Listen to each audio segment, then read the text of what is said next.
बोलो जयकारा बोल मेरे श्री गुरु महाराज की जय। सभी गुरुमुख प्रेमियों से सप्रेम जय सच्चिदानंद।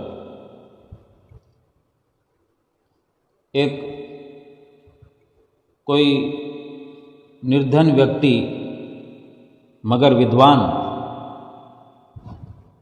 बेशक वो गरीब था, सुख सुविधाओं से संसार की खाली नज़र आता था, लेकिन सही मायने में विद्वान, ज्ञानवान, अक्लमंद। एक चलते चलाते किसी राज्य में पहुंचा जो नज़दीक था, जैसे एक गांव से दूसरे गांव की ओर पहुंचते हैं। तो उस राज्य में पहुंचा तो क्या देखता है कि संयोगवश वहां पर एक समारोह था। उस राज्य में एक समारोह हो रहा था। वहाँ उस समारोह में क्या था कि एक हाथी की सूंड में माला देकर हाथी को नगर में घुमाया जाता था, और वो हाथी जो माला अपने गले में, वो सूंड में लिए हुए, किसी भी व्यक्ति के गले में वो माला डाल देता था तो उस व्यक्ति को 5 वर्ष के लिए उस राज्य का राजा बना दिया जाता था। तो वो व्यक्ति उस भीड़ में, उस समारोह में देखने के लिए, वो तो वैसे ही चलते फिरते आया था, भीड़ लगी देख के, समारोह होता देखकर वो भी देखने लगा। उसका कोई गंतव्य या कोई उसकी मंजिल या कोई मकसद तो, कोई किसी कार्यवश तो कहीं जा नहीं रहा था, यूं ही चलते चलाते विद्वान था, लेकिन वो एक जगह से दूसरी जगह पहुंचने के लिए, चलने के लिए ही केवल यही कार्य था उसका। तो जैसे वो व्यक्ति शामिल था उस समारोह में, हाथी ने जो चक्कर लगा रहा था उसी व्यक्ति को चुना और उसी के गले में अपनी सूंड से वो माला डाल दी, और सभी ने जयकारे लगा दिए, क्योंकि ये परंपरा थी उस राज्य की और सभी लोग ऐसा करते थे, और ऐसा ही किया गया। सभी जय जयकार करते हुए फिर उसे 5 वर्ष के लिए राजा घोषित कर दिया और सभी ने स्वीकार कर लिया। राज्य का राज पुरोहित फिर राज तिलक किया करता था, उसने तिलक किया राज पुरोहित ने, और वहाँ के जो नियम थे वो उसे बताए। उसको कहा कि आपको केवल 5 वर्ष के लिए राजा बनाया जा रहा है, और 5 वर्ष पूरे होते ही आपको मगरमच्छों, घड़ियालों, जो कि नदियों में हुआ करते हैं, उस नदी में छोड़ दिया जाएगा। ऐसा ही यहाँ होता है, ये परंपरा इस राज्य की कि 5 साल के बाद उस नदी में उसको छोड़ाते हैं, फिर दूसरा राज्य बना लेते हैं, दूसरा राजा घोषित कर लेते हैं। यदि आप में ताकत होगी तो आप उनका मुकाबला करके नदी के पार वाले गांव में पहुंच सकते हो, लेकिन आपको इस नगर में फिर वापस नहीं आने दिया जाएगा, दूसरा ही राजा बनाएंगे। ये नियम उसको बता दिया गया, और वो निर्धन मगर विद्वान व्यक्ति ऊपर से नीचे तक कांप गया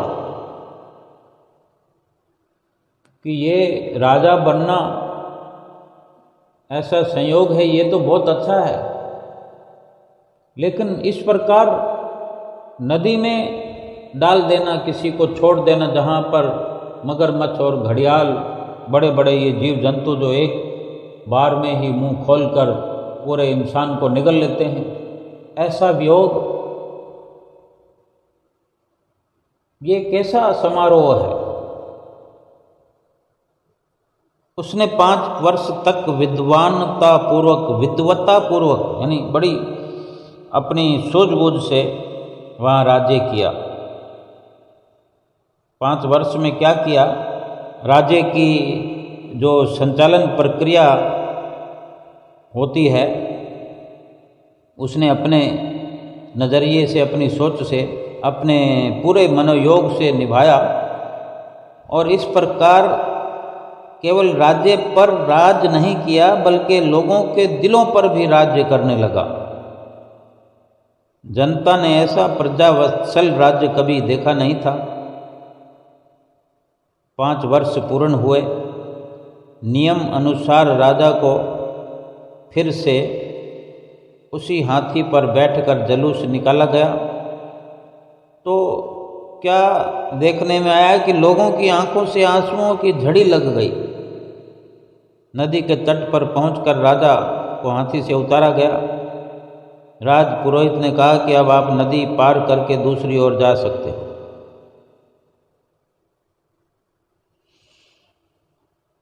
आंखों से आंसू बहते हुए ये विदाई सब दे रहे थे। इसी विदाई समारोह के बीच उसने कहा कि मैं इस राज्य के नियमों का सम्मान करता हूं, अब आप मुझे आज्ञा दें। जैसे ही राजा ने नदी की ओर कदम बढ़ाए, लोगों ने अपनी सजल आंखों को ऊपर उठाया। जानते हो वहाँ ऐसा क्या था जिसे देखकर वे लोग खुशी से नाचने लगे। नदी पर इस पार से उस पार तक राजा ने अपने राज्य काल में एक पुल बनवा दिया था और उसी पुल पर राजा शांत भाव से चला जा रहा था। नदी के उस पार वाले सुंदर से गांव की ओर जा रहा था। अब उसको राजा बनाए या ना बने, वो तो राजा बन चुका है। उसने अपने राज्य काल में जो कुछ सुविधाएं, जो परोपकार करने थे, जो उसके खुद के भी काम आए, लोगों के लिए भी काम आए,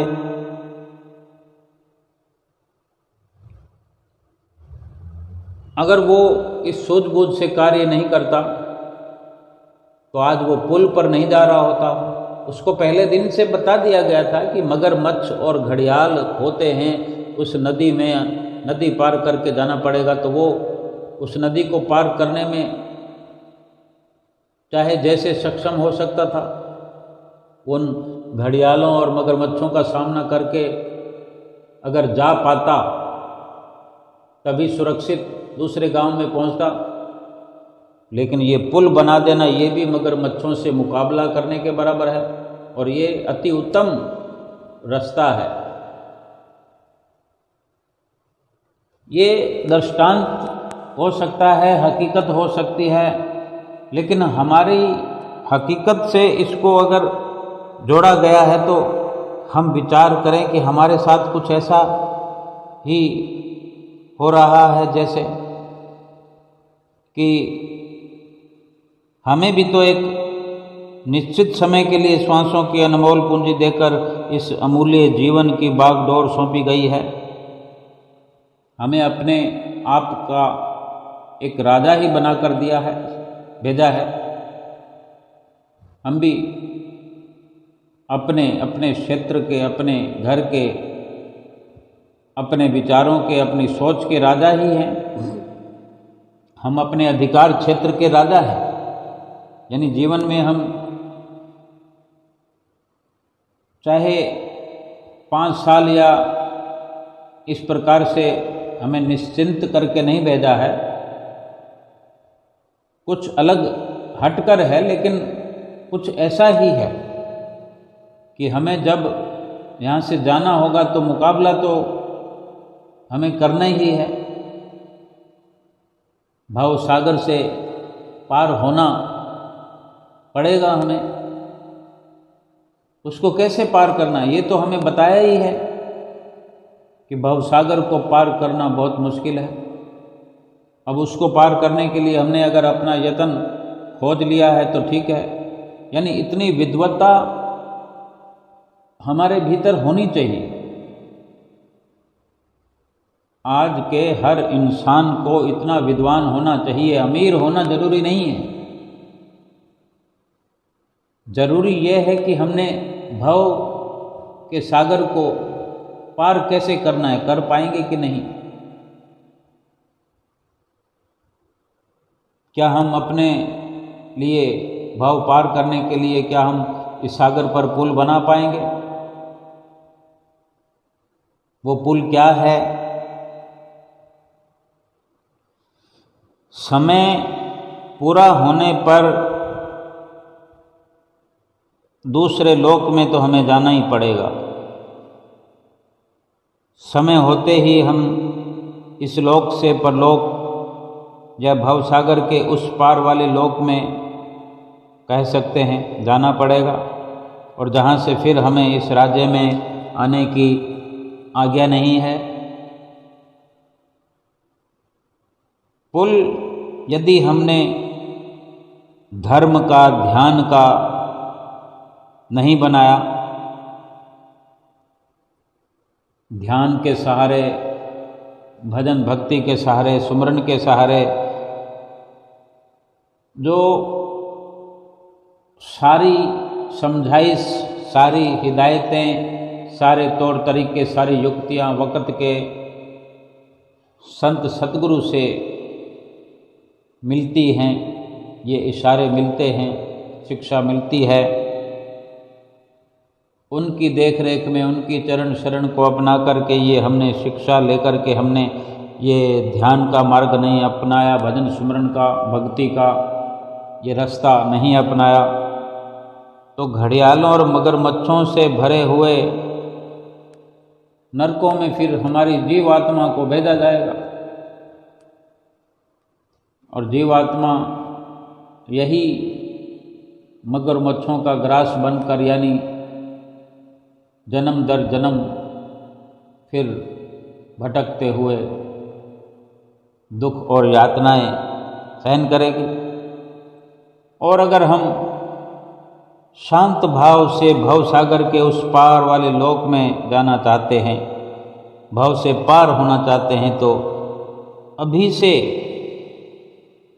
अगर आज अभी ये समझ पा रहे हैं तो अभी से ही सही, अभी से हम अपना समय कर लें शुरू, और कर चुके हैं तो बहुत बेहतर।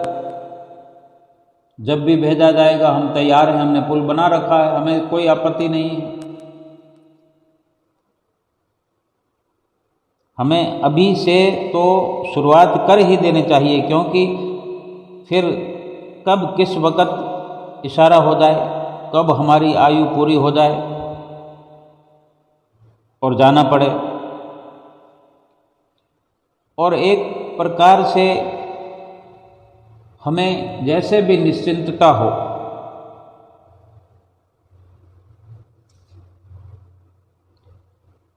अब चाहे कितना भी समय पड़ा हो, लेकिन हम तो इतना ही समझें कि अधिक समय तो व्यतीत हो गया, निकल गया समय, अब थोड़ा ही समय बाकी है, तो अब कैसे करना है? सब कुछ पाया है इस जीवन में, फिर भी आज इच्छाएं बाकी हैं। दुनिया से हमने क्या पाया, ये लेखा जोखा बहुत हुआ। इस जग ने हमसे क्या पाया, ये गिनतियां बाकी हैं। इस भाग दौड़ की दुनिया में हमको एक पल का होश नहीं। वैसे तो जीवन सुखमय है, पर फिर भी क्यों संतोष नहीं? क्या यूं ही जीवन बीतेगा? क्या यूं ही सांसें बंद होगी? औरों की पीड़ा देख समझ कब अपनी आंखें नम होगी? मन के अंतर में कहीं छिपे इस प्रश्न का उत्तर बाकी है। मेरी खुशियाँ, मेरे सपने, मेरे बच्चे, मेरे अपने, ये करते करते शाम हुई। इससे पहले अंधेरा छा जाए, इससे पहले कि शाम ढले, कुछ दूर पराई बस्ती में एक दीप जलाना बाकी है। सारे पहर हैं बीत गए, बस एक पहर ही बाकी है। जीवन हाथों से फिसल गया, बस खाली मुट्ठी बाकी है। जीवन की सारी दौड़ केवल अलावा एक अतिरिक्त के लिए, एक्स्ट्रा के लिए, हमारी सारे जीवन की दौड़ एक अलग के लिए, अतिरिक्त के लिए, यानी ठीक से समझें कि जैसे हम गवर्नमेंट सर्वेंट हैं या प्राइवेट सर्वेंट हैं, जो हमको मिलता है निश्चित किया गया, हमें बता दिया गया, समझाइश हमने कर ली, हमने स्वीकार कर लिया कि हमें 10,000 रुपया माह सैलरी दी जाएगी या 20,000 या 40,000 या 50,000 या 1,00,000, जितना भी किया। देखो हमारे साथ सभी प्रकार के गुरुमुख भाई बहन हैं और ये जिक्र तो सबके लिए है। किसी भी नज़रिए से कोई भी समझ सकता है कि जो भी हमें निश्चित तौर पर समझाया गया, हमने स्वीकार किया कि हमने 50,000 में हम निश्चिंत हुए या 1,00,000 में हुए या 5 लाख में हुए, सब प्रकार के 10 लाख रुपए, 50 लाख, करोड़ रुपया महीना कमाने वाले भी हैं और 10,000 रुपये, 15,000 रुपये महीना कमाने वाले भी हैं। सभी वर्ग के लोग होते हैं। अगर हम 10,000 से समझते हैं कि 10,000 रुपये फिक्स हो गया, फिर क्या रहती है हमारी चित्तवृत्तियों में, क्या रहता है कि ये तो है ही, कुछ अलग तो होना चाहिए, कुछ इसके अलावा भी तो होना चाहिए, अतिरिक्त।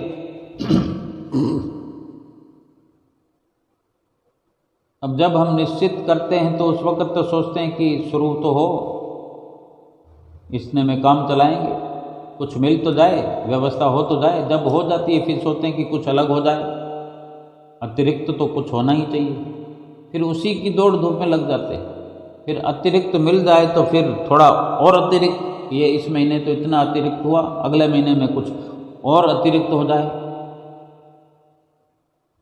अब अगर कोई कह सकता है कि 10,000 में क्या होता है, इसलिए थोड़ा चलो, लेकिन जिसकी शुरुआत 1,00,000 से होती है वो भी अतिरिक्त बना रहा है। लेकिन जो है, जो मिल रहा है, जो सहज में प्राप्त हो रहा है, जो शब्दों की जो परिपक्वता है, जो समझने की या जो निश्चिंतता, जो निश्चित हुआ, उस पर कोई रहने को तैयार क्यों नहीं है? क्यों अतिरिक्त की दौड़ में लगे हुए हैं? हर चीज अतिरिक्त चाहिए। शरीर के जितने भी प्रकार हैं, जूते हैं तो अतिरिक्त चाहिए, ये घर का है, ये अंदर बार का है, ये बाथरूम का है।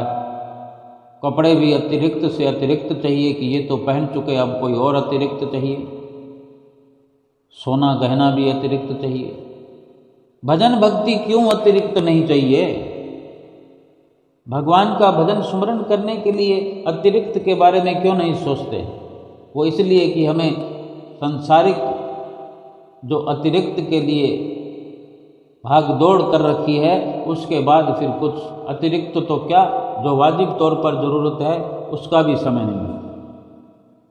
भजन स्मरण अतिरिक्त की तो बात अलग है, जो जरूरी है, जरूरी से जरूरी है, उतना भर भी हम नहीं कर पाते। यानी पुल बनाने के लिए हम नहीं सोचते और भूल गए जो हमें एहतियात बरतने के लिए कहा गया था कि फिर नरक कुंड में डाल दिया जाएगा जीवात्मा को, जहाँ मगरमच्छ और घड़ियाल हैं। नारकीय उस भवसागर में भटक जाएंगे हम, देखते ही देखते पता ही नहीं लगेगा कि हम कहाँ गए। तो क्यों ना उस भवसागर पर अतिरिक्त पुल बनाने के लिए सोचा जाए, सतगुरु से मदद ली जाए, सतगुरु से उनकी शरण लेकर के उनको प्रसन्न किया जाए, उनकी आज्ञा में चलकर, और फिर उन्हीं के बताए रास्ते पर चल करके, युक्ति सीख करके उस भव सागर पर पुल बनाकर बड़ी सुविधापूर्वक अपनी विद्वता का परिचय दिया जाए। और ये जो होड़ में लगे हुए हैं दुनिया की, सब माल इकट्ठा कर रहे हैं, घर को कबाड़ बना दिया है। ऐसे ऐसे घर हम समझें कि घर के अंदर पैर रखने की जगह नहीं है, इतना फर्नीचर होता है। क्या है ये कि ये ज़रूरत का सामान है, तो घर के अंदर चल फिर सकें आसानी से, सुविधा से, ये ज़रूरत नहीं है। सामानों की होड़ लगी हुई है। आज से 50 साल पहले अगर ऐसा नहीं होता तो क्या जीवन गुजर बसर नहीं होता था?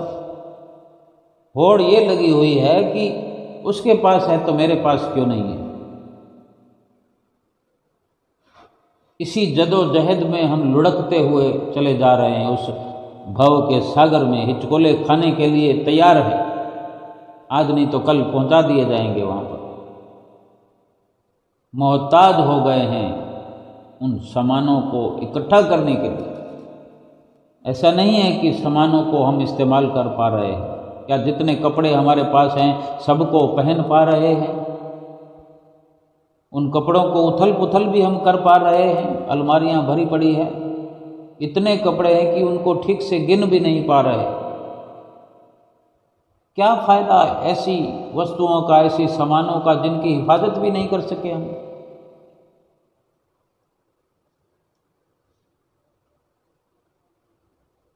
यानी एक वस्तु पड़ी होती है दूसरी लेकर आ जाते हैं, दूसरी पड़ी होती है तीसरी लेकर आ जाते हैं। रुपयों की होड़ भी इसीलिए लगी हुई है।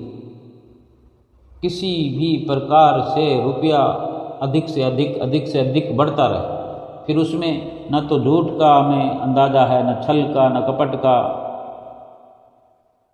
फिर चोरी ठगी लूट मार, जहाँ जैसी भी लूट मार केवल चोर या डाकू करते हैं, ऐसी मान्यता बनी हुई है। लेकिन जिस इंसान के हाथ में कलम है और वो कलम के द्वारा या अपनी कला के द्वारा अपनी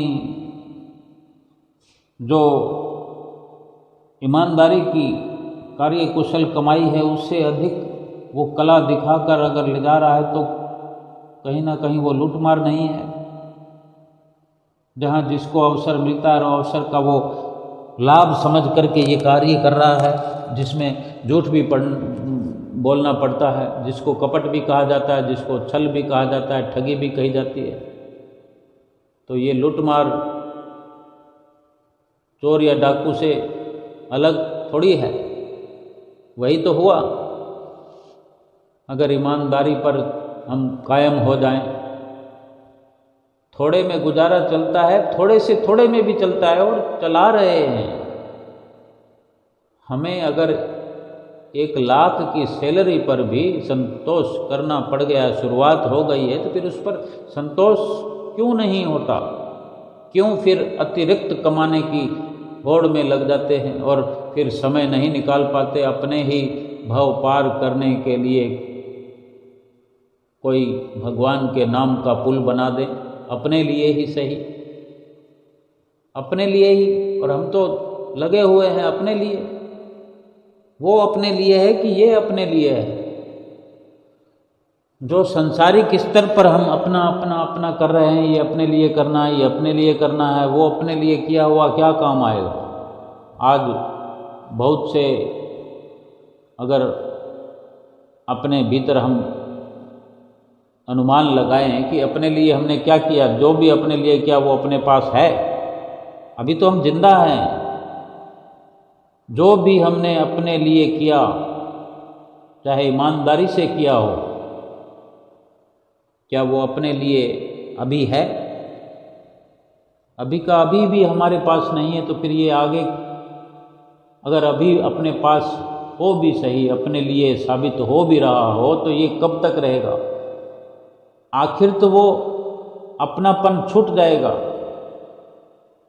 लेकिन इस अपने लिए के चक्कर में हमने क्या अपने लिए एकत्र करना था, उससे पीछे रह गए, उसको छोड़ दिया। उस होड़ में हम नहीं लगे कि अपने लिए वो होता है जो अपने लिए रहे, हमेशा रहे। अभी है, थोड़ी देर बाद करनी है, नहीं है, आज है कल नहीं है। वो अपना कैसे हुआ? चाहे वो धन हो, चाहे वो सामान हो, चाहे वो घर हो। जो घर अपने लिए बनाया वो अपने लिए है आज। जो घर की सुविधाएं 20 साल पहले हमारे लिए हुआ करती थी, आज है। उस वक़्त हम एक अपने स्टाइल में जिया करते थे, वो आदत हमें लग गई। लेकिन आज वही अधिक ज़रूरत है उसी प्रकार की, क्योंकि हम उन रहन सहन के आदी हो गए हैं। लेकिन आज हमें वो उनसे महरूम रहना पड़ता है, जबकि अधिक ज़रूरत तो आज है कि आज हम 50 से ऊपर हो गए, 60 से ऊपर हो गए, 70 में पहुंच गए। आज ज़्यादा ज़रूरत है, तभी आज हमें उन सुविधाओं के बिना रहना पड़ रहा है। क्या यही अपने लिए था या यही अतिरिक्त हमने किया था? क्या फ़ायदा हुआ? और आज भी हम चेत जाएं, लेकिन आज शरीर में जान नहीं है, चित्तवृत्तियाँ भी हमने शिथिल कर दी है। कुछ अपने लिए तो अब ख्याल आता ही नहीं, जो अपने लिए किया था वो अपने लिए रहा नहीं, सही सूझबूझ अपनाई नहीं। संतों की चरण शरण अपनाने के बाद भी अगर ये हाल है तो इससे बड़ा दुख और क्या हो सकता है। ये इस जीवन का दुख नहीं है कि इस जीवन में हम दुखी हो गए, ये इस जीवन का इस प्रकार का दुख फिर 84 लाख योनियों का दुख बन जाएगा, परिवर्तित हो जाएगा 84 लाख योनियों में। ब्याज पर ब्याज, ब्याज पर ब्याज लगेगा। ये मामूली गलती या मामूली कमी हमारे भीतर नहीं, ये कमी बहुत बड़ी खामियां बन करके 84 लाख योनियों में, 84 लाख योनियों के दुखों में परिवर्तित होकर जन्म दर जन्म दुख उठाने को हमें मजबूर होना पड़ेगा। आज बचा जा सकता है। भगवान की भक्ति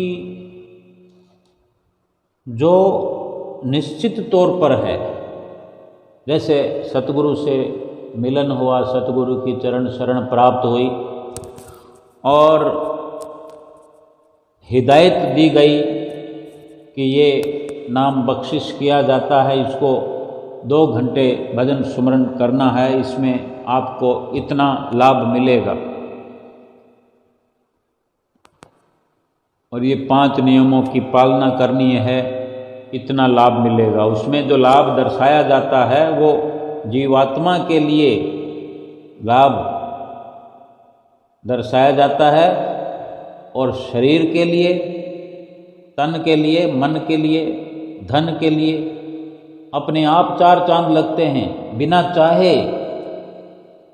जीवात्मा के लिए अगर जतन करता है कोई, तो तन मन धन के लिए यानी संसार की व्यवस्थाओं में अपने आप बढ़ोतरी होती है। लेकिन ये समझ में ही नहीं आता हमें 2 घंटे का लाभ कहा जाता है कि 2 घंटे भजन सुमरन करने से इतना लाभ होता है, तो 2 घंटे को तो हम अपने सिरे ही नहीं चढ़ाते, या फिर और तो और शुरू ही नहीं करते, तो अतिरिक्त कहाँ से करेंगे? होना तो यही चाहिए कि 2 घंटे तो हमने वचन दे दिया, अब कुछ अतिरिक्त करें तो बात है। भजन भक्ति के साथ में ऐसा विचार हम क्यों नहीं बना पाते? होना तो यही चाहिए था। जो तरकीब संसार में अपनाते हैं वो भजन भक्ति के मार्ग पर चलते हुए भी तो अपनाना चाहिए। कि वो तो बाल बच्चों के लिए प्रयास किया, वो घर वालों के लिए, ये भजन भक्ति भी तो बाल बच्चों के लाभ ही आएगी। अगर हम करेंगे तो बाल बच्चे भी तो सीखेंगे हमसे, उन पर भी तो, उनको भी तो, उन तक ये परोपकार पहुँचेगा। अगर घर में एक व्यक्ति करता है, 2 घंटे भजन अभ्यास करता है और नित्य नियम निभाता है, यानी आरती सुबह शाम होगी, तो कोई दूसरे भी तो आकर घर में खड़े होंगे, सीखते सीखते वो भी सीख जाएंगे, तो ये परोपकार हुआ ना। और भजन सुमरन करेंगे तो दूसरे घर वाले सीखेंगे। ये क्यों भूल जाते हैं हम? वो बच्चों के लिए, परिवार के लिए जो संसारिक सुविधाएं, धन रुपया पैसा, जुटाया गया वो उनके काम आएगा कि नहीं आएगा नहीं जानते, लेकिन ये भजन भक्ति का जो सरमाया है, ये जो नियम हैं, इनको श्रद्धापूर्वक अपना लेने से वो पूरे घर के, पूरे परिवार के, अड़ोस पड़ोस के, मिलने वालों के सबके काम आएगा। जहाँ से भी हम गुजर जाएंगे वो महक भक्ति की सबके भीतर प्रवेश करेगी। अगर कोई एक गुलाब के फूलों का झुंड लेकर हाथ में चलता हुआ चला जाए तो जो नज़दीक से गुजरने वाले, नज़दीक से होकर क्रॉस करने वाले सबको उसकी महक पहुंचती है कि नहीं? और भक्ति की कितनी खुशबू है, क्या हमने कभी जाना? भक्ति का कितना महत्व है, कितना महात्म्य है, कितनी इसकी पहुंच है। अगर ना होती पहुंच तो यूं ही थोड़ी भव सागर से पार उतर जा सकता है। और भक्ति ना होने पर नदी के अंदर मिट जाता है, मिटा दिया जाता है।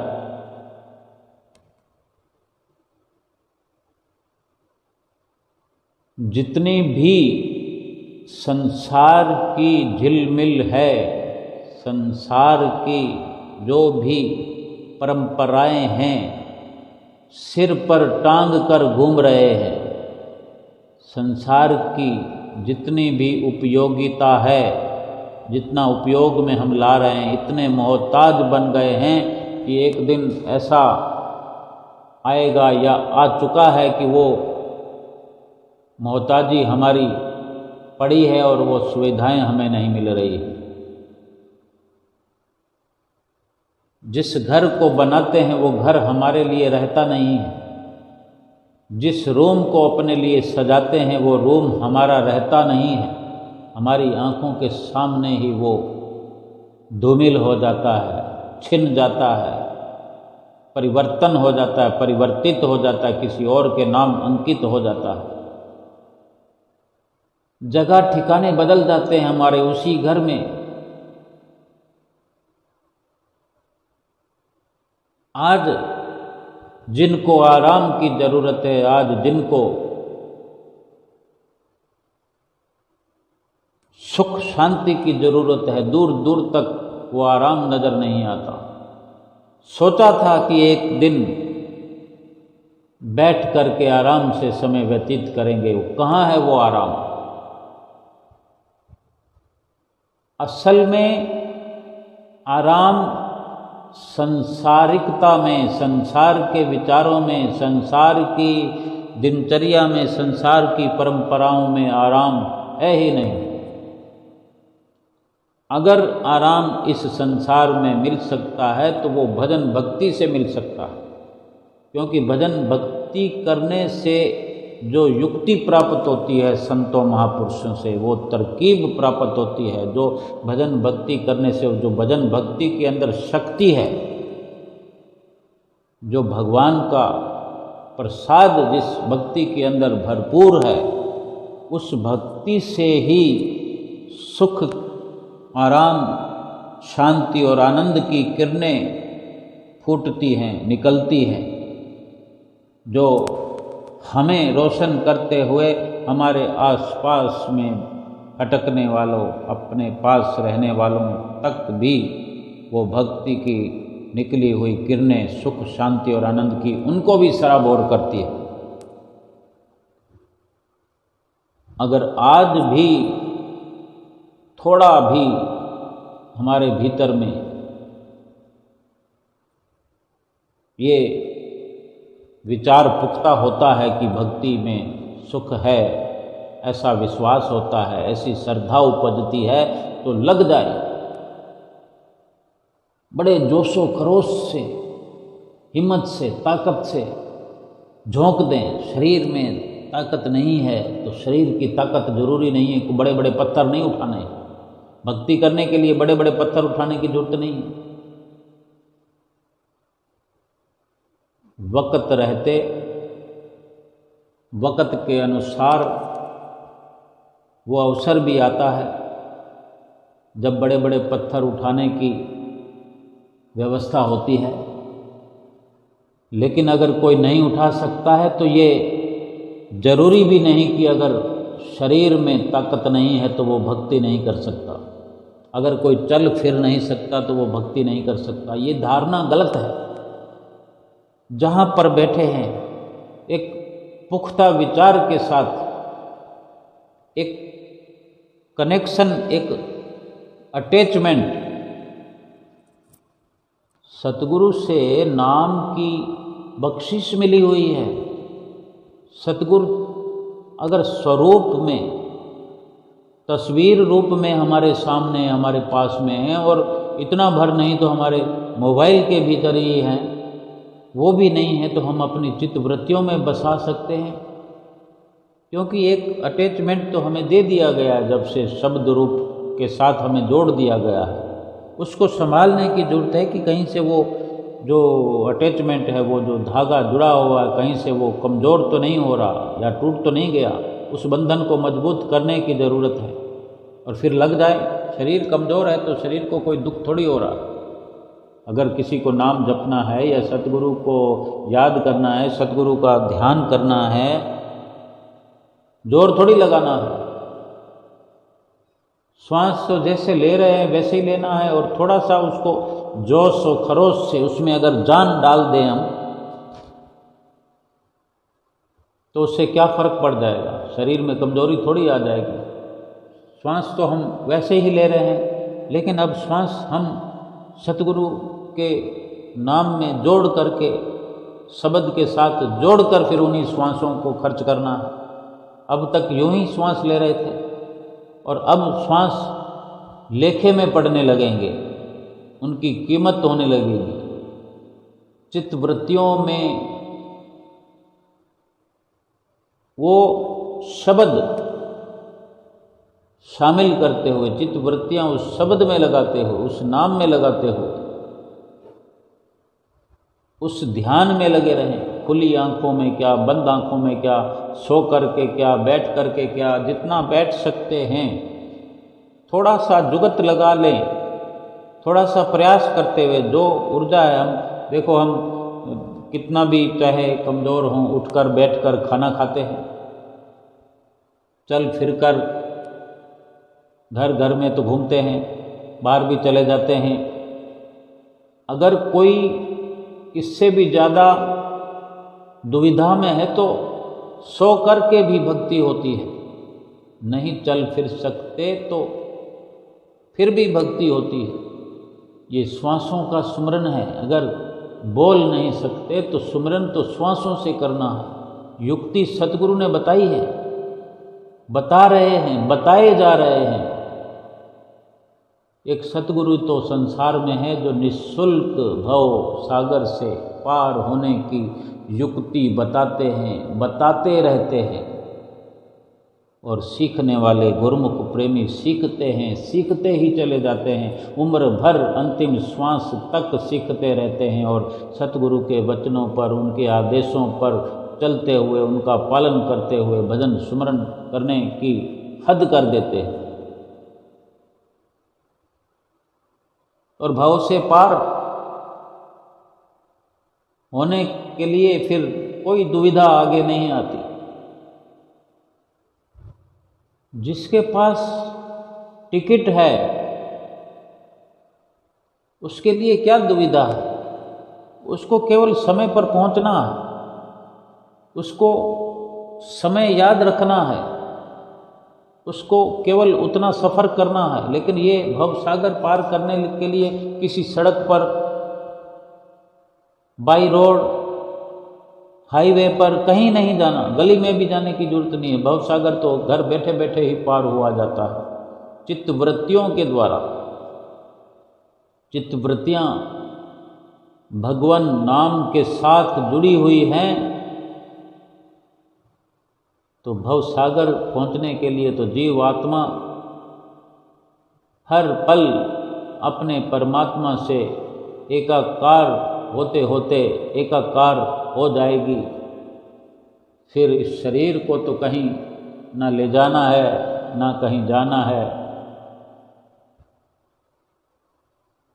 शरीर का कार्य खत्म हो गया। शरीर का कार्य है उठना बैठना, शरीर में श्वास हैं तो श्वासों की जो महत्वता है उसको समझना कि ये श्वास क्या कर सकते हैं हमारे जीवन में, श्वास किस कदर की चीज़ है। इस शरीर के अंदर जो सुरती है वो किस कदर की चीज़ है। सुरती को कहाँ से कहाँ पहुँचा करके अपना असली कार्य किया जाता है। शरीर से अब हम आनंदपुर पहुँच जाएं, सतगुरु के पास पहुँच जाएं, सुरती को वहाँ नहीं पहुँचने दें। सुरती को अगर पीछे घर छोड़ जाएं या वहाँ पर बैठे हुए सुरती को अपने घर में घुमाते रहें। ख्याल हमारे कि दुकान में कोई ग्राहक आया होगा, घर में कोई काम था, घर वाले कैसे गुजारा करते होंगे, या कहीं कमाई में कोई कमी आ रही होगी, कैसे हो रहा होगा क्या। तो अब सतगुरु के सामने उनके सन्मुख बैठे हुए फिर क्या लाभ प्राप्त करेंगे। और घर में ही बैठे हुए हैं, सुरती को हमने सतगुरु के चरणों से बांध दिया, वहाँ जोड़ दिया, वहाँ पहुँचा दिया, घर बैठे ही लाभ हो रहा। फिर भी अगर सुरती हमारी इतनी निर्मल है, पाक साफ है कि हम घर के कार्य व्यवहार करते हुए सतगुरु के चरणों से इतनी दूर तक भेज देते हैं, वहाँ पहुँचा देते हैं, वहाँ बांध सकते हैं, तो फिर जो ऐसे गुरुमुख प्रेमी अगर सतगुरु के चरणों में साक्षात बैठे होते हैं, उनकी सुरती थोड़ी घर में पहुंचती है, कामकाज में पहुंचती है, रुपए पैसे में पहुंचती है, उनकी सुरती तो जुड़ी रहती है, क्योंकि वो स्वयं से पहले अपनी सुरती को जोड़ता है, अपनी सुरती को पवित्र बनाता है, निर्मल बनाता है। और जिसकी सुरती निर्मल है, पवित्र है, पाक साफ हो गई है, वो सतगुरु के अलावा कहीं और जुड़ती ही नहीं। क्योंकि जो कमियां थी, जो अशुद्धि थी, वो तो निकल गई। सतगुरु का ध्यान करते हुए, नित्य नयन करते हुए, श्री आरती पूजा करते हुए, सेवा करते हुए, दर्शन ध्यान करते हुए सुरती निर्मल हो गई, पाक साफ हो गई। अब उसको हटाने से भी वो सुरती सतगुरु के ध्यान से हटती नहीं है, चाहने पर भी उसको दूर किया जा सकता नहीं है। सुरती को निर्मल बनाने का ही हर वक्त ख्याल लगा रहना चाहिए। हमारा ये मिशन होना चाहिए, हमारा लक्ष्य ही यही होना चाहिए कि सुरती हमारी पाक साफ होती रहे और पाक साफ पवित्र निर्मल होकर सतगुरु के चरणों से जुड़ जाए। घर के कार्य भी करते रहें, बच्चों का लालन पालन करते रहें, अपनी सैलरी का भी ख्याल करें, अपने कामकाज का भी ख्याल करें, बेहतर से बेहतर करने की कोशिश भी करें, हल्का पुरुषार्थ करते रहें और असल कार्य जो है अपनी सुरती को पाक साफ करते हुए सतगुरु के दिए हुए नाम से, सतगुरु के बख्शे हुए शब्द से सुरती को जोड़ करके रात और दिन उसमें लगा करके, शब्द में जोड़ करके